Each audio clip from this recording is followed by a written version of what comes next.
Hello, this is Steve Taslava. I just came from a concert. We had some visitors in the orchestra library, and I'd like to show you what happened. About halfway there. Come on in, watch your step, please. Be careful, Mara. There we go. Where are you going, brother? We're out there to come and see us there, so. Is that about everybody? Do we need some more room? Feel free to come on this way, you guys. So this is Steve, our assistant librarian. Hi, Steve. This is AT&T. Hello. Thanks He's for here. coming. One of probably 3 groups we're going to impose upon you this evening. Okay. All We're right, well, excited. Some have been here, some haven't. thanks for coming. This is the library. This is where we keep all the sheet music, and as you might imagine, we use a lot of sheet music, and we've never played a concert without it. And each concert has got at least 2 or 3 pieces minimum on it. Some concerts have 10, a dozen, maybe 15 or more pieces. If it's a light concert or a family concert, we typically use a lot of different types of music, shorter pieces. But like this is an example of one piece. This is a Rachmaninoff symphony right here. All the parts are for the strings, winds, brass, and so that's about the size of a classical symphony. Now we have about maybe 3,000 or so pieces in here, all kinds, classical and a lot of pops music, things that have been arranged, and the 3 things basically the library has to do is get the music, prepare it, and then maintain it or store it. So when we get the music, we either have to buy it or we have to rent it.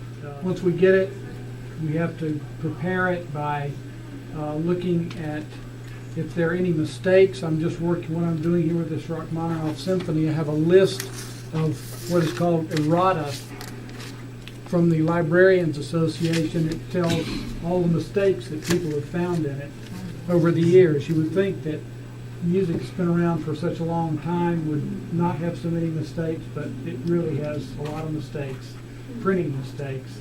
And in order to help the rehearsals go smoothly, it's best to get all these taken care of ahead of time so that they're not, with 100 people on stage during a rehearsal trying to figure out, well, was that a B flat or was that a, what note was that? So we try to figure out as much of that as we possibly can ahead of time.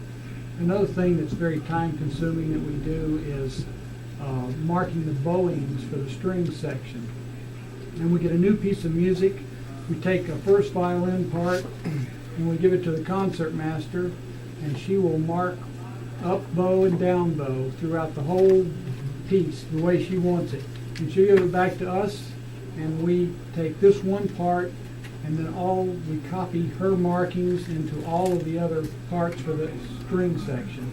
And then we pass it on to the second violins, the violas, the cellos, and basses, and do all of that. And that's probably about 35 or so separate parts that have to be marked, so that can be very time consuming. That's hand marked? You do each one? Hand marked, yeah.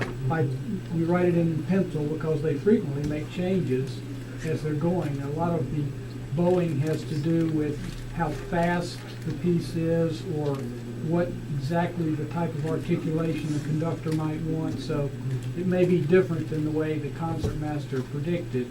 When they actually get to rehearsal, it might be faster or slower, where they have to use more bow or less bow or just make different adjustments. So. And you have to handwrite each musician's music. You can't make Xerox copies of anything. Well, we make copies for people to practice from. Okay. And you'll see up there on the counter there's a little clipboard, and that's where the instrumentalists come in and sign up if they want a part to practice from, because there's only in the string section, there are 2 people on every stand and only 1 piece of music. So one of them will typically take the original part and the other one will sign up for a copy so they can practice. Some people are very, diligent and practicing. Some people never practice at all, so they just come in and play. So it just depends on the personality.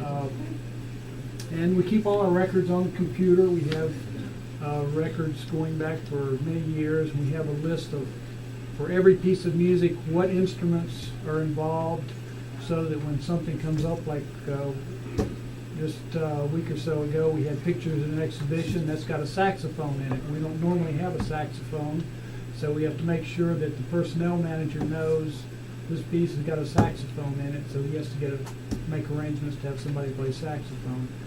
And we do that for every concert. We have what is called the O&D list. That's the orchestrations and durations. And so the orchestration would be the list of all the instruments required for that piece, and the duration would be how long it is, because the concerts have to be planned so that they're the right length. If you come to a concert and it's only 45 minutes long, you say, well, what was that all about? It's over before I got here, And then, of course, if it's 3 hours long, you say, when is this going to be over? So we provide all that type of information. Then, of course, when the concerts are over, we'll pick up the music, bring it in here, and break it all down and make sure it all comes back, and so that we have it next time we need to play that piece. About 5 minutes before the concert is going to start, usually the librarian takes out the scores for the conductor and puts them on his music stand. So what kind of paper? Because it seems like you erase a lot, mark it up, and it doesn't seem like it's climate controlled in here. Well, it's not climate controlled, but and there are different types of paper. It depends on the publisher. So it's some of it's really it's very hard to tell. Some of it's very flimsy, some of it's pretty thick, but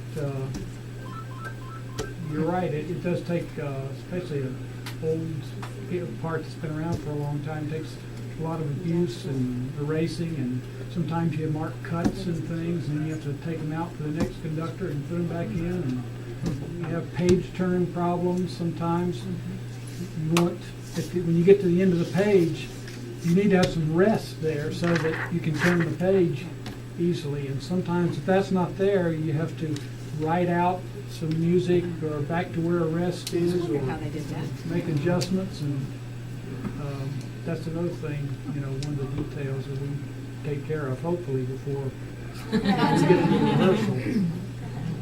Steve, thank you so much. I'm sorry. Well, after, say, the first piece is over, then one of us usually will go out there and take the conductor's music, his score, and then put the one for the next piece out. And that we usually do that while there's some kind of stage change. Either the people will be going off or more people will be coming on, depending on who's required to play that piece. And there'll be some little adjustments going on. And so during that period, you'll see the librarians come out again and change the scores for the conductor, because they usually just have one score out there at a time. How big is the score? If that's the whole. Well, right here is the score for the Rachmaninoff Symphony. This is pretty typical of all regular, whatever romantic period work. And I don't know how many measures it is, but it's, let's see, it's 230 pages.